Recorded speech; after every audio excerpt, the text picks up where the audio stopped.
Nausea, like I talked about, that usually kicks in by week 5 to 6, and then it stays with us, the majority of us at least, until that first trimester. Now, some moms have none at all, and that's wonderful. Other moms are going to have it at different times during the day, off and on. Some are actually going to vomit, some are not going to vomit.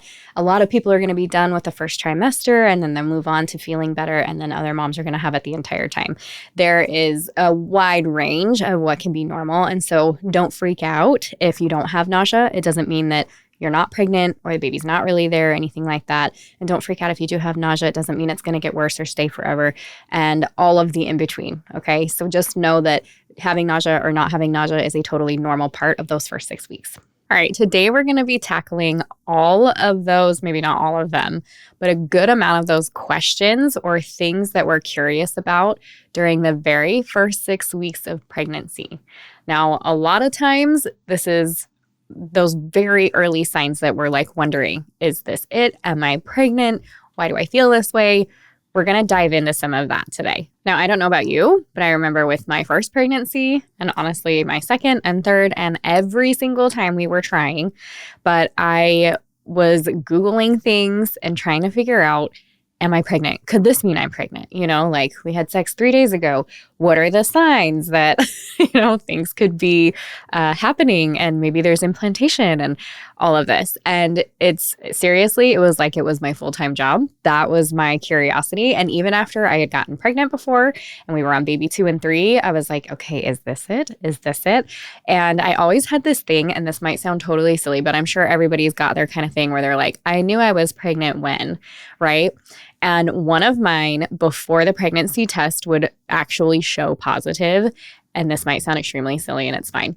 But I would look at myself in the mirror and I would look into my eyes, and I felt like my pupils would dilate just a touch. And I just felt different. Like I would look at myself and I'd be like, you either yes, like you have another soul inside of this body, or nothing. And that might sound silly, but every one of my pregnancies, I did experience that.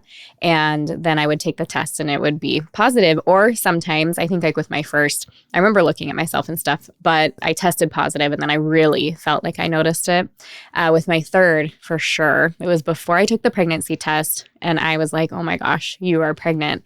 And then the funny part about it is it wasn't until, and this is with all of my pregnancies, it wasn't until I actually took the pregnancy test, got a positive, that all of it, like it would kick my nausea in like immediately. I was like, if I didn't know, like actually know and be able to look at this test and know that I was pregnant, would I have nausea? Because it didn't exist until it popped positive. So anyways, I just think that is super interesting. And you guys probably have your own set of like, this smelled funny, or I was really attracted or really unattracted to my husband, or, we all have our little things, breast tenderness and swelling, or, the nausea or whatever that tells us like, yes, you're pregnant, or no, you're not. But in those early weeks, oh my gosh, it's like the time drags so slow, and all you want to do is know, is this it? Am I actually pregnant? And then on top of that, as you are moving through that period, and say that you do discover that you're pregnant, then it's all the questions that come with it. So it's like all of these questions of, am I pregnant? And then it's like is this normal? Am I pregnant, and is this normal? And I see this as a doula or childbirth educator a lot as well. Those first 6 weeks really feel like they can kind of even be part of the loneliest part of the whole journey, where you're just kind of in it by yourself. Maybe you've chosen to say something, maybe you haven't. You're communicating with your birth partner, obviously, but there's a lot of questions, and you feel that shifting, but you haven't really seen your provider yet. And it's kind of this strange in between with a lot of big questions and not a lot of answers. So if you're feeling anxious and you feel like you don't have all the answers and you have lots of questions, I don't want you to worry too much about that. I want you to know that it's totally normal, that you're right where you're supposed to be. And the likelihood is that things are going to progress just as they should. And if not, there will be some markers that tell you that things are a little off or so, and you and your provider can deal with that during that time. Now, the other thing that's kind of tricky is trying to figure out when you're going to meet with that provider once you do have a positive test. Different providers want to meet at different times. Most of them want to meet with you between 10 to 14 weeks. And that's within that range of that 11 to 14 weeks, where we say if you're going to have an ultrasound used for dating or to decide when that baby is quote unquote due, like dating how far along you are, that during that 11 to 14 weeks is going to be the most accurate. Now, ultrasounds are one of those things that have become super, super common. It's every mom has them now, but this definitely is a creation of modern age and of this generation, and even the last couple of decades. So even back when my mom was having babies, it wasn't like you were getting an ultrasound every single time. So back in the 80s, in case you're wondering, you weren't getting an ultrasound all of the time. Prior to that too, right? Ultrasounds, they were really trying to use them for if there's bigger pregnancy problems, then we need to get a look inside. Now we're we need to see every baby. But the truth of the matter is, most of the time, babies grow just fine. And even if there are things that we catch on ultrasound, most of them aren't something that need to be dealt with or worried about during pregnancy. It's something that here's a little tick of a box to pay attention to postpartum. And so that comes with its own set of worries and just different things that we have to work through during pregnancy that may or may not be a benefit to us at the time. So whether or not you choose to do ultrasounds and how many of them and how often and at what times is totally up to you. I'm just letting you know that this is typically the time when they want to set your first appointment and set up your first ultrasound so that they can date that baby. So I'm going to encourage all of you, when you are getting ready to be pregnant and have more babies, keep track of your cycles. Keep track of, if you can, when you ovulate, because that is going to be way more beneficial to you than any of this other stuff, particularly if you have consistent cycles. If you are a mom with inconsistent cycles, that is something to pay attention to and maybe work with your provider on to make sure that the dating is correct. But otherwise, if you know when you get pregnant, right? Because you know when your periods are and you know when you ovulate and you know when you have intercourse, then you have a really close date range that you can deal with and make decisions off of for your body and your baby and your pregnancy that is going to be better than anything else that you can do, including the ultrasound. The ultrasound's going to get close, and that's very helpful. But if you have actual dates, that's better information. If you're consistent, you're I have periods that are every, 28 to 32 days, and I consistently ovulate from day 16 to 19, and we had sex on, it gives you a really clear picture of where you should be. So, me and all those induction conversations and stuff that are coming. Take note right now if you're already pregnant, which a lot of you are, and that's totally fine. For next time, those are things to keep track of, because then when you go for these appointments, you can choose to have or not have the ultrasound, and you can choose to go off of that date or use your information. And so that could make a difference, especially as you're getting closer to having your baby later in pregnancy. But without getting into too much information, because I'm kind of jumping the gun and I'm really just trying to talk about the introduction to the episode in this moment. The point is, if you're feeling kind of anxious, you have lots of questions, I want to be able to bridge those gaps. I want to talk about what's really normal in the first 6 weeks. I want to talk about what might be some red flags, what you need paying attention to, what you can kind of let go of, and what you can do to support your body and your baby right now. So with that, let's get started with today's episode. So what immediately happens is a lot of changes in your body. It is changing fast, and there's a lot of things that are happening that the outside world can't see. We can only see this on a very tiny microscopic level. There's hormones like progesterone and estrogen that are skyrocketing or doing what they do. Your blood volume is increasing. In fact, it doubles while you are pregnant. So think about that. Your baby is developing vital organs, even from a very, very tiny stage where you can't even see. And so we've got some things that are happening on the inside that we can't see. And then we've got some symptoms happening on the outside that give us little hints that things are happening inside. So some of those most common things are swollen and tender breasts. So that is your hormones surging, right? And some of you might experience this currently with your periods or other things like that. When hormones fluctuate, you can have that breast tenderness, that breast swelling, and that's not uncommon. And so once we're dealing with those pregnancy hormones, that's another common piece of that, which if you're a tinier woman like I am with a tinier chest, I'm like, yes, please, anytime. Let's get those hormones going, please. If I'm going to be pregnant, let's at least increase the top half, right? So if that's you too, then you're probably very excited about it. If you are bigger up top, maybe you're just not not so excited about that. And I'm so sorry, but that can totally be it. Mild cramping can actually be a normal sign of pregnancy. It does not necessarily mean that anything is wrong. A lot of women can feel kind of that implantation happening. And so they get a little bit of cramping. And along with that, you can get some spotting too. And again, like if you've heard of it, implantation spotting, that can be really normal too. So spotting is not immediately like, oh no, I'm miscarrying my baby or anything like that. It can actually be a very normal part of the process. Nausea, like I talked about, that usually kicks in by week 5 to 6. And then it stays with us, the majority of us at least, until that first trimester. Now, some moms have none at all, and that's wonderful. Other moms are going to have it, at different times during the day, off and on. Some are actually going to vomit. Some are not going to vomit. A lot of people are going to be done with the first trimester and then they move on to feeling better. And then other moms are going to have it the entire time. There is a wide range of what can be normal. And so don't freak out if you don't have nausea. It doesn't mean that you're not pregnant or the baby's not really there or anything like that. And don't freak out if you do have nausea. It doesn't mean it's going to get worse or stay forever, and all of the in between. Okay. So just know that having nausea or not having nausea is a totally normal part of those first 6 weeks. The other thing that you're going to notice is that increased urination. And we see this a lot with the first trimester, but that can be one of those like immediate things that happens even during the first 6 weeks. That increased need to pee, like feeling like you're in the bathroom all the time. And that has to do with the increase in blood because your kidneys are filtering that blood, that extra blood. So you want to make sure that you are drinking lots of water, eating adequate amounts of protein, and focusing on the good stuff and not giving your kidneys too much of the extra junk that it doesn't need in order to be able to process food and blood and all the things that it does as an organ. And just a reminder here, you can have absolutely none of these symptoms, still be pregnant, and everything is fine. So these are the most common ones. But again, as in everything that we talk about with pregnancy and birth, bell curve, right? There is an average, and a lot of women experience this, and then you'll have the people that have more of it or less of it, and that's normal too. So that's just a caution there. All right, let's talk about that spotting though, and what some of those red flags are. So like I said, implantation bleeding can be totally normal. Even spotting during those first 6 weeks and even a little after can be totally normal. So this is the one that I think sends a lot of moms into the spiral at like 2 a.m. when you can't sleep and you're thinking about the fact that you saw any kind of pink or red blood on underwear or the pad or whatever. And you're just like, shoot, like what is happening with my body and my baby? So the light spotting that I'm talking about, this is usually like a light pink or a brown.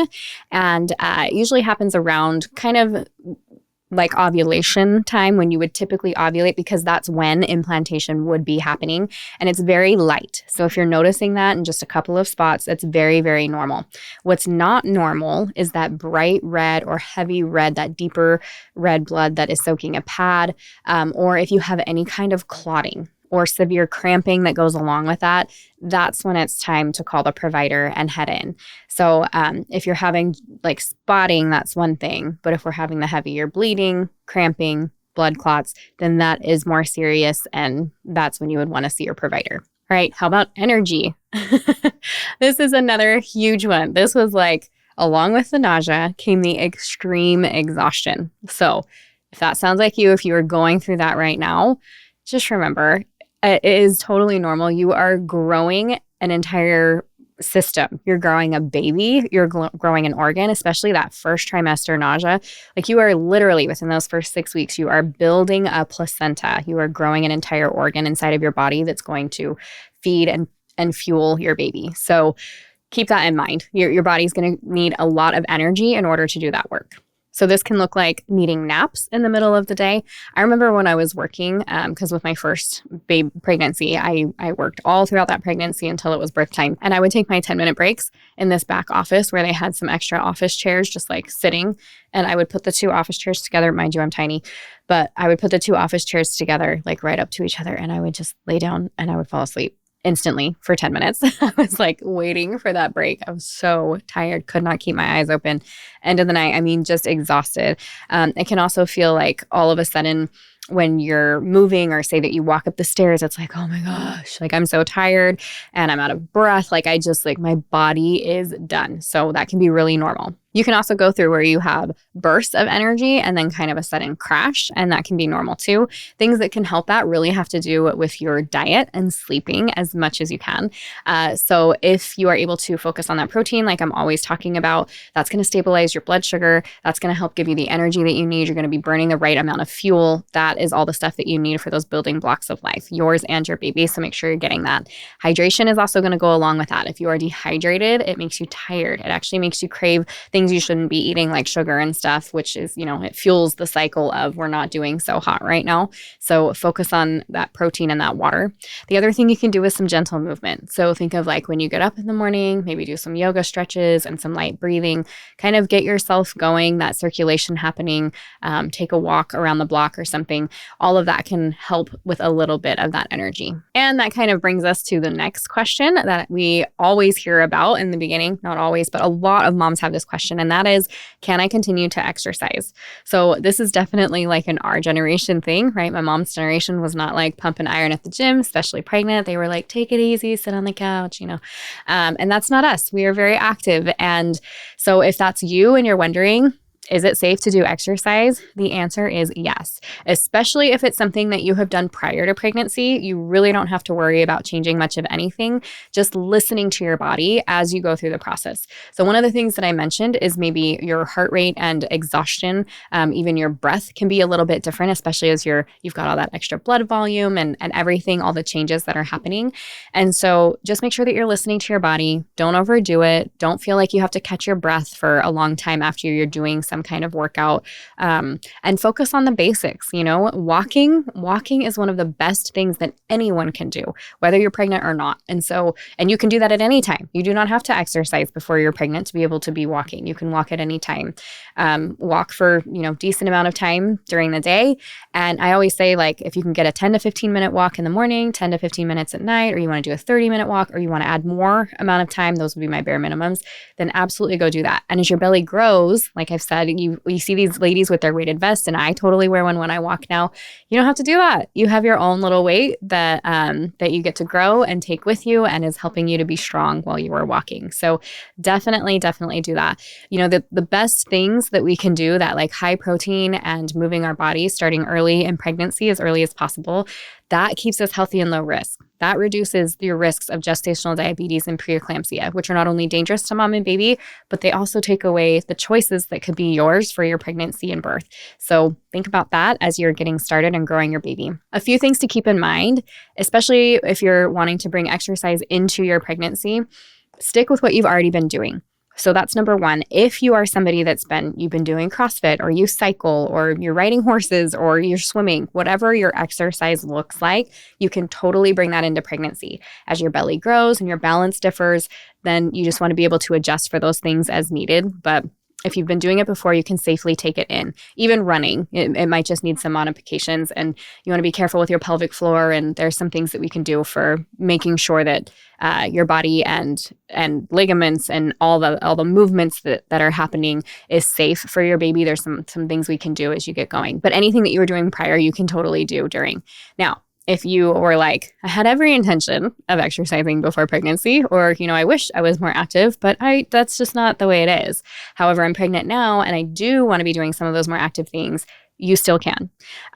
Any of the walking you can do anytime, right? You can do stairs, you can do incline, you can do any walking is wonderful. Swimming is another really good one, because it's a good cardio, it's muscle, and it gives you, especially as you get bigger, during pregnancy, it gives you that release of the weight. You can feel kind of that like weightless feeling while you're in the water. And so that can be really good for you too.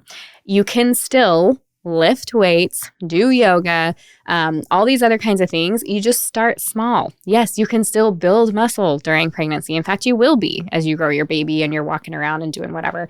A lot of the things that we think about, you don't even have to necessarily lift weights, for example, especially as your body is growing and you've got that extra weight.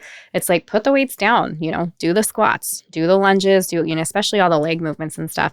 You can do all of that unweighted. And then if you want to add weights for your arms or anything like that, that, you can totally do that too. I won't get into all of the exercise do's and don'ts or recommendations and all that stuff because I feel like that's an entire other episode.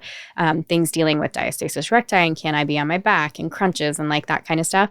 But just know that moving your body is one of the best things you can do. And yes, you can start it at any time. The other thing to think about is kind of think of your core and pelvic floor. So walking, like I talked about, or the swimming or the stuff, that's going to be really gentle on that area. But also it's time to like focus and breathe into that area. So this is one of the reasons that I absolutely love like a gentle yoga.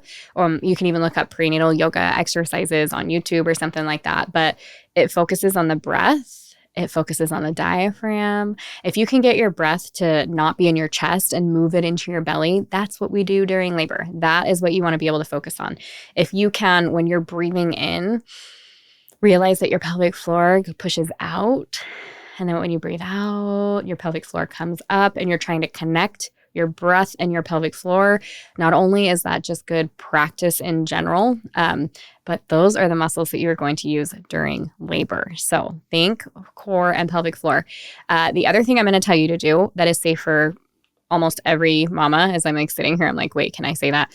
Yes, it's safe for 99.9% of you mamas. If you have any kinds of injuries or if you had acid reflux or something like that, maybe don't do some of these exercises. But the 3 free exercises, and I'll link to the guide, those are my absolute favorite. They are good for every mom during every pregnancy. These are easy, simple exercises that are going to help your body be strong and loose in the right places, and help you focus that attention to the muscles and ligaments and strengthening of places that are going to help you have an easier, more comfortable birth. So they also focus on baby's positioning, literally, and they're so simple and they're so easy. And so that's why I stress them so hard. But they're pelvic tilts and squats. So you want like a deep squat, learning to hold a good, healthy, deep squat without straining your perineum and causing other issues. And then the forward leaning inversion. But the guide walks you through exactly how to do it, how often to do it, the why behind it. So get the guide and go do that right now. Every mom can do that unless you have, like if you have an overabundance of water, of an amniotic fluid later in pregnancy, or you have severe acid reflux, like don't do the forward leaning inversion. Or if you have like a broken wrist or basically like literally every mom can do this. So go get those right now. The other thing is to watch the intensity. So if you are doing movement, pay attention to your heart rate, pay attention to how you're breathing. If you can't recover after a couple of seconds after doing an exercise, you probably overdid it. Now, if you have, these are like your red flags to look out for, right? If you have any heavy bleeding, if you have severe cramping or dizziness, or you're feeling contractions later in pregnancy, those aren't moments that you want to focus on pushing through. Those are things that like, hey, your body is probably saying you need to pause for some reason and you should pay attention to that. And it's going to be different for every mom. So you might have a friend that's getting up early morning and continuing her workout routine like you wouldn't even know she was pregnant. And you might be over here, same amount of weeks pregnant, same amount of activity. You guys work out together all the time and you're like on the floor dying and you're like, if I try to do any exercise, I'm going to pass out and fall asleep, or my body's just so exhausted. I feel so weak. And that's okay. It doesn't mean that anything is wrong with you. It just means that you're needing that and your friend needs something else. So just be gentle with yourself and do the simple things that you can do and then make those modifications as needed. Okay, let's kind of shift gears and talk about questions that you might want to bring into that first appointment or things that you're going to want to go over with your provider. And we talked about kind of taking care of your body and taking charge over your body and what you can do, kind of those active things that you can be doing right now. But I want to shift into taking charge of your care as well. So, because this is the next step. Like as soon as we find out we're pregnant and we want to be able to take care of this body and this baby, the next step is making sure that we're getting the care that we need. So let's talk about that. Now, it's easy to walk into that first appointment and feel like your provider is the one that's in charge. They're the one steering the ship, right? They're asking you all the questions and they're ordering whatever tests and labs and stuff, and they're laying out their preferences or rules. But remember that you are the consumer and this is your pregnancy. You get to choose what kind of pregnancy pregnancy you want to have and who you want to share that space with. And so if you are noticing things that are a little bit off from the beginning, and that can be as simple as personality, then think about if this is the person that you want in that space at all times, because they will be guiding your care. You should be an active part of it, but they will be guiding your care throughout your pregnancy and into your labor space. So this first appointment is really about interviewing this provider and seeing how you feel about them. Okay. We want to think of it as like dating, and it's blind date because neither of you know each other. So it's okay to come out of that blind date and be like, no, that was not the one. Okay. So think about that and plan to meet with different providers throughout your pregnancy.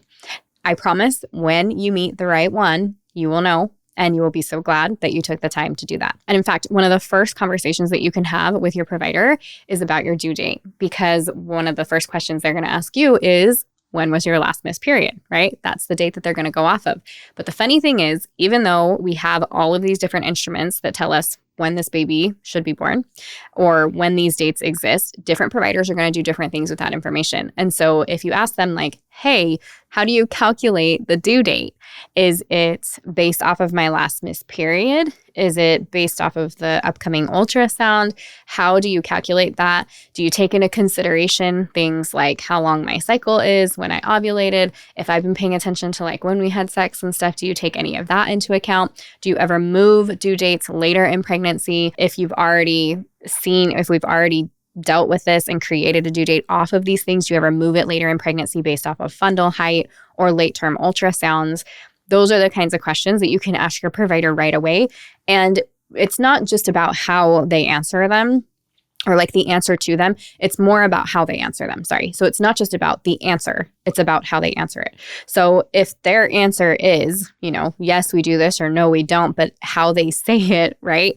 That is going to make a difference. How do you feel like they're treating you? Do you feel like they're already on the defense? Do you feel like you're going to have to fight this person for it? Do they feel like there's any room for conversation for things like this? Or are they just like, it's my way or the highway, this is how we do it, and that's that? That's going to make a difference for some moms, right? The other thing that you can ask them about during that first appointment is, what kind of labs and tests can I expect and do you offer?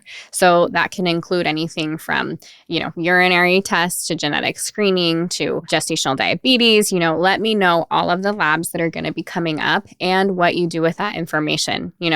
If the results come up positive on this or that, what does that mean for us? Can you talk me through what that would look like for us? And sometimes too, these providers, they don't take a lot of time in the appointments, and that's just a very common trait. Some do, most don't. And so oftentimes it can feel rushed, even if it's not necessarily the wrong answer, if that makes sense. So if they say, if you test positive for gestational diabetes, and that's what you're talking about, and you say, so what would you do in that situation? And their answer is, why don't we wait until we're there? I know you have a lot of questions, but why don't we wait until some of these things come up to answer them? Some of that might not be them just ignoring you and not wanting to answer that. Some of that might have to do with time. And so you can ask that, is this because of the amount of time that we have now? These things are really important to me. Would you be open to me booking another appointment just so I can ask all of my questions so that we can get through those? That would be what I would do to make sure that that's why they were saying that, let's just wait on these. Sometimes it is dismissive. Like, gosh, I'm not going to argue with this lady because I know exactly what I'm going to do and I'm not going to deal with it right now. We'll deal with it when it's time. Or it's not worth having the conversation because we don't know if you're going to have gestational diabetes. You have to gauge kind of how that relationship goes back and forth. The next thing you can do, you do not have to at this first appointment. However, if you're really looking to see kind of their take on things, and if you can grab them for a couple of these important questions, and maybe you just say, I've had a friend or a sister, or, a woman that I know had this experience.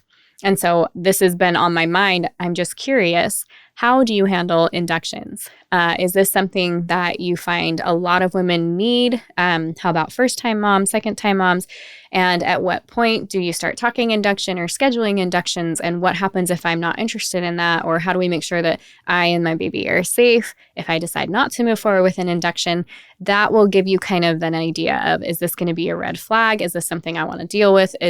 Are we going to be on the same page? Is he going to be able to, or she be able to listen to me and the questions that I have? Those are the kinds of things that can come up in these first appointments. And keep in mind, I'm talking a lot about the hospital first appointments. I know some of you are home birth and with midwives and stuff out of the hospital. And so that might be a little bit different. You're not going to be asking things like induction and stuff like that. However, many moms that start off or that plan for home birth and out of hospital births still start off in the hospital. And so these are conversations that you get to have that might help you to make decisions. Maybe I do want to be with a midwife, somebody who treats it a little bit less medical, or, however that goes. So this, again, is just to help you figure out, are you guys a good match? Another thing to ask is, how do you support movement and nutrition and natural pain management? How do you feel about a birth plan?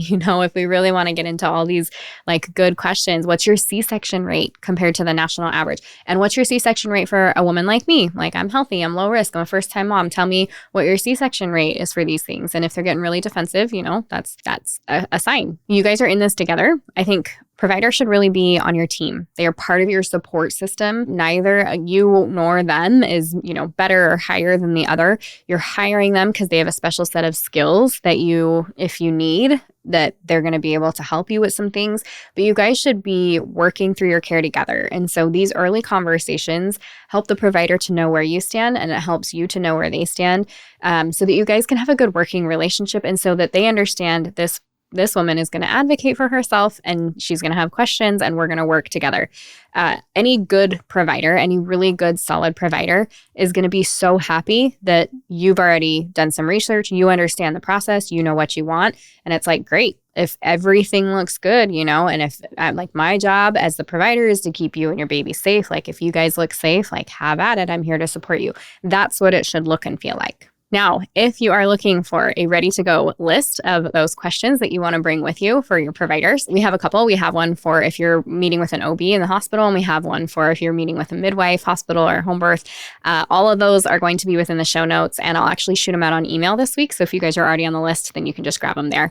But it makes things a little bit easier, because then you can check the ones that you're okay, I care about this matters to me, or I already know that my provider does this because I've had a baby with them before, or whatever. And you can go through the list and kind of make it work for you. So we have a list of those provider questions no matter where you decide to give birth, and that'll help for the moms that are here. And I haven't gone over all those home birth questions or out of hospital questions for midwives in a birth center. We have a complete list for that too. All right. So we have talked about what is normal, what you can look for, what those red flags for, all for your body and your baby and all that stuff. And we've kind of helped you through that first appointment, how to work with your provider, how to build that supportive birth team from the beginning. So I'm really excited that you guys are here, because here's the truth. As a professional doula, as a childbirth educator, the women that have the most empowered and carefree and happy and joyful pregnancies and births are the ones that are doing what you are doing right now. And that is getting educated, getting informed, and putting that information to use. So here's what I want you to do. I want you to shoot me a DM at My Essential Birth on Instagram, or you can send me an email at hello@myessentialbirth. And I want you to tell me one question that you have Googled during pregnancy, particularly during those first 6 weeks. I think it'll be fun to kind of put some of that information together. And also it'll give me a chance to chat with you. So if I didn't touch on something here, or you have more questions, then I would love to connect with you there.